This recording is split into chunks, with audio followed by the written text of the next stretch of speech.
गुस्से में आकर गगन प्रताप सर ने ये क्या कह दिया, खोल दी सरकार की पोल। मेरे प्यारे दोस्त, आपके साथ धोखा हुआ है। और धोखा क्या कि ये सरकार निकम्मी है। और जितने भी सरकार के लोग इस वीडियो को देख रहे हैं, मैं साफ साफ और सीधे शब्दों में कहना चाहता हूं कि तुम्हारी सरकार निकम्मी है। आज हमारे देश का जो सबसे बड़ा मुद्दा है, सबसे बड़ा मुद्दा केवल एक है। इस समय भारत में, आवाज आ रही है मेरी? इस समय भारत में 10 करोड़ से ज्यादा लोग किसी ना किसी तरीके की बेरोजगारी से जूझ रहे हैं। 2 करोड़ से ज्यादा लोगों की नौकरियां केवल और केवल इस कोरोना के टाइम में गई। 50 लाख से ज्यादा लोगों की नौकरियां केवल और केवल इस जुलाई के महीने में गई। अगर मैं कहूं कि चुनाव का नामांकन आज किया जाए, 2 साल बाद चुनाव कराया जाए, 1 साल बाद चुनाव का रिजल्ट आए और चुनाव में गड़बड़ी के कारण 3 साल कोर्ट में मुकदमा चलता रहे और उसके बाद कोर्ट उस चुनाव को निरस्त कर दे, तो सरकार में बैठे लोगों को, नेताओं को कैसा लगेगा? जो आपको फील होगा, सेम ऐसा फील इंडिया का हर एक स्टूडेंट, कॉम्पिटिटिव एग्जाम की तैयारी करने वाला, चाहे वो रेलवे की तैयारी करता हो, चाहे एसएससी की तैयारी करता हो, चाहे आरआरबी की तैयारी करता हो, एनटीपीसी की तैयारी करता हो, डेली ये गम लेके जीता है। आज हमारे देश का जो सबसे बड़ा मुद्दा है वो केवल और केवल बेरोजगारी है। स्टूडेंट मुझसे पूछते हैं कि सर टीयर 3 2018 का रिजल्ट कब आएगा, डिस्क्रिप्टिव का रिजल्ट आएगा? मैं क्या बोलूं? मैं बोलता हूं 2 महीने बाद आ जाएगा भाई, 3 महीने बाद आ जाएगा। लेकिन अगर एसएससी से बात पूछोगे तो एसएससी जवाब दी, भैया 2-3 महीने तो बहुत कम टाइम है, कम से कम 4-5 साल का टाइम तो दे। 4-4 5-5 साल तक बच्चे अटके हुए। मैं आपको डाटा दिखाता हूं।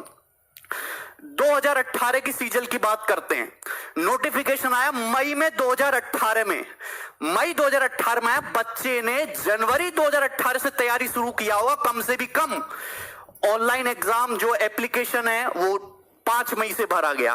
प्रीलिम का पेपर हो गया, मेंस का पेपर हो गया 11 सितंबर 2019 को। बहुत बढ़िया बात है, बच्चे खुश हैं। उसके बाद डिस्क्रिप्टिव का पेपर हो, महिमा सुनिए, 29 दिसंबर को। आज तक डिस्क्रिप्टिव के रिजल्ट का पता नहीं है। पूरा साल बीतने को तैयार हो गया। भगवान जाने कब सीपीटी टेस्ट होगा, कब डॉक्यूमेंट वेरिफिकेशन आएगा और कब ज्वाइनिंग होगी। एक नौकरी पाने के लिए 4-4 5-5 साल इंतजार करना पड़ रहा है। आपका एग्जाम का रिजल्ट तो बहुत जल्दी आ जाता है, आपके काम के मुद्दे तो 1 हफ्ते में निमट जाते हैं, और बच्चे यहां पे 4-4 5-5 साल तक एक नौकरी पाने के लिए जूझ रहे हैं। और वो आंदोलन करते तो बरसाती है, उनको भगा देते वहां से। मैं एक और बात दिखाता हूं। आप देखिए railway exam NTPC group D का 1 मार्च 2019 को नोटिफिकेशन आता है। बंपर वैकेंसी आते 90,000 से ज्यादा, लगभग 1 लाख वैकेंसी आती हैं है? और ये भी पता है, ये चुनावी लॉलीपॉप है कि चुनाव से पहले बच्चे दिखाएंगे, बच्चे खुश, अब तो रेलवे में नौकरी करेंगे, जिंदगी आसान से गुजरेगी। 2.5 करोड़ से ज्यादा फॉर्म उसमें जाते हैं। 500 रुपए फीस ले लेते हैं एक बच्चे से कि 500 रुपया हमको फीस दे दो और 100 रुपया केवल एग्जाम फीस है, 400 रुपया सब्सिडी की तरह आपके अकाउंट में वापस आ जाएगा। मतलब कुल मिला के अगर 2 साल से एग्जाम नहीं हो पाया, 550 से ज्यादा दिन गुजर चुके हैं, अभी तक वेंडर डिसाइड नहीं कर पाए कि कौन एग्जाम लेगा। अगर तुमको चुनाव के लिए फंड इकट्ठा करना था, चंदा मांग लेते, हर आदमी चंदा दे देता। इतना बड़ा धोखा इस गवर्नमेंट ने किया है ना हम लोगों के साथ, और मीडिया इसको दिखाने के लिए तैयार नहीं है। सुबह से शाम तक एक ही न्यूज दिखाते रहेंगे। दो बातें 24 घंटे में सर्कुलेट करके वही बताते रहेंगे। एक इधर से बताएगा, एक ऊपर से बताएगा, एक नीचे से बताएगा। बोलना कुछ है नहीं इन लोगों को। ठीक है, देखो ये मैं तुम्हें वैकेंसी का ट्रेंड दिखाता हूं हमारी गवर्नमेंट आने के बाद। आपको दिखाई दे रहा है साफ साफ। एसएससी सीजीएल 2012 में 16,000 वैकेंसी। आप देखिए गिरावट किस तरीके से होती है। 13 में 16,114, 2014 में आते ही 15,000, 2015 में 8500, 16 में 10,000, 17 में 8,000, 11,000 और ये 8,000। मतलब वैकेंसी आधी हो गई और एग्जाम क्लियर करने का समय दुगना हो गया। आईबीपीएस पीओ की वैकेंसी देखो 2013 से लेकर 2020 तक, अरे 21,000 वैकेंसी से 1,200 वैकेंसी तक गिर गए तुम। और लोग कहते हैं वाह मोदी जी वाह। हम नौकरी की बात करते हैं तो कुछ लोग कहते हैं, गवर्नमेंट के सपोर्टर कहते हैं, इस साल नौकरी मांग रहा है, ये एंटी नेशनल है, अर्बन नक्सल, इससे हिंदू खतरे में, इसको जेल में डालो। भैया हम नौकरी मांग रहे, जो भी मुद्दे हैं आप करते रहो साइड बाई साइड, हम एंटी नेशनल नहीं है। राजद्रोह और देशद्रोह में बहुत फर्क होता है मेरे भाई। हमको नौकरी चाहिए। एक जो बेरोजगार युवा होता है उसकी बहुत छोटी सी दुनिया होती है, वो लाख करोड़, 2 लाख करोड़, 3 लाख करोड़ के फंडे में नहीं घुसता। 35,000 40,000 रुपए उसके महीने की तनख्वाह आनी चाहिए, उसके घर में रोटी बननी चाहिए शाम से, है ना, आराम से। उसके पास इतने ही सपने होते हैं। इस सपनों को उससे छीनने की कोशिश मत करो भाई। और गवर्नमेंट ने अभी लॉलीपॉप दे दिया आपको सीटी का, कितनी भी अच्छी योजना सही, इसका कोई फायदा नहीं है। हमें सीटी नहीं चाहिए, हमें एक ऐसा कमीशन चाहिए जिससे एग्जाम जल्दी हो, 1 से 1.5 साल में सारी प्रक्रिया खत्म करके हमारे हाथ में नौकरी और तनख्वाह दे। हमें ऐसा कमीशन चाहिए। सीटी से बढ़िया ये होता कि जिन बच्चों का सीएचएसएल का पेपर अटका हुआ है, एनटीपीसी आरआरबी अटका हुआ है, एमटीएस लटका हुआ है, सीजल मेंस नहीं हो रहा टाइम से, आने वाले पेपरों का कुछ आता पता नहीं है, इन रुके हुए पेपर को जल्दी करा के बच्चों की ज्वाइनिंग दे। आपके पास पैसा नहीं है देने के लिए, तनख्वाह देने के लिए पैसा नहीं, तो साफ साफ बोल दो कि हम तो भिखमंगे, हमारे पास कुछ नहीं है तुम्हें देने के लिए। आप गवर्नमेंट जॉब खत्म कर दो, आप गवर्नमेंट जॉब खत्म कर दो, बाकी 2024 के चुनाव में हम लोग देख लेंगे, हम अपने हिसाब से देख लेंगे तुम्हें। फिर आप कुछ बोलते नहीं हो, सीधा सीधा सब छुपाए चले जा रहे हो। देखिए ये हर एक स्टूडेंट की लड़ाई है और आपको खुद ही लड़नी पड़ेगी। तो ये एक हैशटैग है ट्विटर पे, देखो हम भगत सिंह के जमाने से तो है नहीं कि हम सड़कों पे आके विद्रोह करेंगे, क्योंकि सड़कों पे आके विद्रोह करेंगे तो कूटे हम ही जाएंगे, हम लोग एंटी नेशनल, और हम लोगों के ऊपर उल्टे सीधे चार्ज लगेंगे। तो हम सोशल मीडिया में बहुत प्यार से और बहुत तमीज से अपनी बात रखेंगे। 1 सितंबर को 11 बजे से हम एक हैशटैग ट्रेंड करेंगे, hashtag SSC declare CGL result.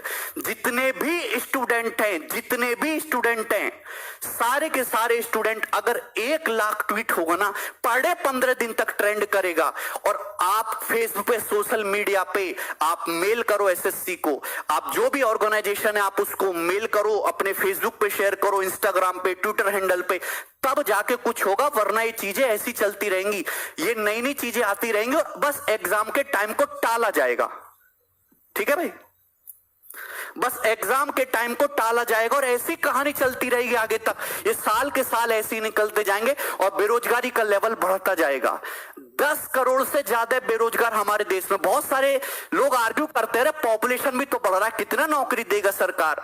भाई पॉपुलेशन बुड्ढों का थोड़ा बढ़ रहा है, पॉपुलेशन बढ़ रहा है जवान लोगों का। हमारे पास पॉपुलेशन नहीं, हमारे पास रिसोर्सेज बढ़ रहे। पहले घर में 1 आदमी कमाने वाला था, आज घर में 5 आदमी जवान कमाने वाले हैं, लेकिन वो पांचों के पांचों घर में बैठे खाली।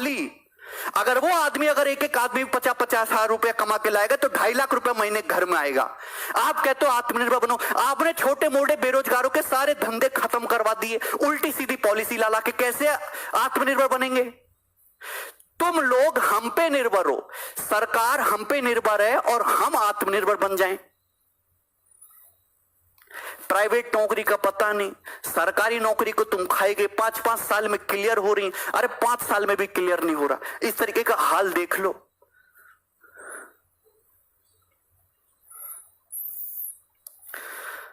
या सुबह से स्टूडेंट का मैसेज आता है, बार बार फोन आता है, कभी कभी तो ऐसे मैसेज भी आते हैं, सर 200 रुपया पेटीएम कर दो, 1000 रुपए सर डाल दो, कोर्स फ्री में दे दो, सर पढ़ना यहाँ अटके हुए हैं, पिताजी की जॉब चली गई, सर कोई टाइपिस्ट की जॉब दे दो, कंटेंट राइटर की जॉब दे दो। मैं क्या करूं? क्या कर सकते हैं हम? मेरी आप लोगों से हाथ जोड़ के एक ही विनती कि जितने भी लोग इस वीडियो को देख रहे हैं, जितने भी स्टूडेंट हैं, डेली के डेली ट्विटर पे ट्रेंड कराओ hashtag SSC CGL declare result. और इसके साथ साथ बॉयकॉट मीडिया, बॉयकॉट गवर्नमेंट। आप जो भी आपके मुद्दे, उन मुद्दों को शांतिपूर्वक देश के सामने रखो, तभी आपकी बात सुनी जाएगी। घर में बैठे बैठे तुम्हारी बात कोई नहीं सुनना जाएगा। सरकार को केवल अपने वोट बैंक खोने का डर है, उसके अलावा सरकार को और कोई डर नहीं है। तो उनको वो डर दिखाओ कि अगर ये बहाली नहीं हुई तो 10 करोड़ वोट अगले चुनाव में गए तुम्हारे सड़क पे ले आएंगे, तब तो लोग सुनेंगे, अदरवाइज तुम्हारे मुद्दों को कोई सुनने वाला नहीं है। ये आज का कड़वा सच है। और मीडिया, हमारी मीडिया के तो मैं तुम्हें किस्सा बताता हूं। हमारी मम्मी गांव में रहती है, तो गांव में सीडी डीवीडी पे फिल्में देखते थे, न्यूज चैनल टीवी डिश नहीं लगा हुआ था। हम दिल्ली में आए, दिल्ली में शिफ्ट हुए, हमने यहाँ पे डिश लगवाया पहली बार, उस पे आज तक चैनल लगाया। तो कई दिनों तक मम्मी ने न्यूज सुना। फिर एक दिन मम्मी बोली, भैया गगन या को बंद कर दे और कान्हा जी के भजन लगा दे तू। ये तो बिके हुए लोग हैं। एक लेडी जो पढ़ी लिखी नहीं है, मेरी मदर, वो 4-5 दिन देख के, जिनको मैंने कभी नहीं बताया कि मीडिया ऐसे बिका हुआ है, रोज टुकड़ा जाता है वहां से सरकार से इनके लिए, और उनको ये पता चलेगा कि ये बिका हुआ लोग है, इसने अपना जमीर बेच रखा है। क्या तुमको नहीं दिखता? मीडिया सरकार की पॉलिसी की केवल वाहवाही करता रहता है, वाहवाही करता रहता है। मोदी जी ने किसी आदमी को 200 रुपया दान दिया तो सरकार वाले दिखाएंगे, देखो कितना करारा नोट दिया है ना, कितना करारा नोट दिया, अब इससे बढ़िया खाना खाएंगे, इनकी ताकत आएगी, और उसकी इतनी गुणगान, उसकी इतनी वाहवाही कर देंगे ना कि क्या ही बताओ। और जो काम के मुद्दे हैं वो ऐसे कहीं ऐसे डुबक जाते, कोई दिखता नहीं। आज दिल्ली हाई कोर्ट ने, आज या 1-2 दिन पहले दिल्ली हाई कोर्ट ने मोदी गवर्नमेंट को फटकार लगाई, और फटकार में क्या सीधे सीधे शब्द बोले उन्होंने कि आपकी जितनी भी पॉलिसी हैं सब एक तरह के ढकोसला हैं और ये सरकार पाखंड से घिरी हुई है। ये दिल्ली हाई कोर्ट ने बोला, ये कोई मीडिया तुमको नहीं दिखाएगा कि ये सरकार की पॉलिसी पाखंड से घिरी हुई है।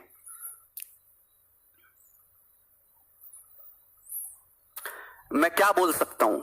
आप एसएससी कमीशन को मेल डालो, ट्विटर पे, फेसबुक पे, इंस्टाग्राम पे, सोशल मीडिया पे, यूट्यूब कमेंट पे एकदम आग लगा दो, फैला दो, जब ही तुम्हारी बात सुनी जाएगी, अदरवाइज तुम्हारी बातों को कोई सुनने वाला नहीं है। और एक बंदा अगर आवाज उठाता है ना तो उल्टे सीधे मुकदमे लगा के उसको जेल में डाल देते हैं ये लोग। तो जब तक सारे लोग मिलकर आवाज नहीं उठाएंगे ना, कुछ होने वाला नहीं है, कोई सोल्यूशन नहीं निकलेगा। सोल्यूशन साथ में आके, हाँ क्या बोलूं मैं? बोलने के लिए मेरे पास अपने देश की स्थिति पे कभी कभी रोना आता है कि हमारा देश कौन से गड्ढे में जाता जा रहा है, दिन पे दिन गड्ढे में घुसता जा रहा है, और मीडिया उस पर बोलने को तैयार नहीं है। तुम हैं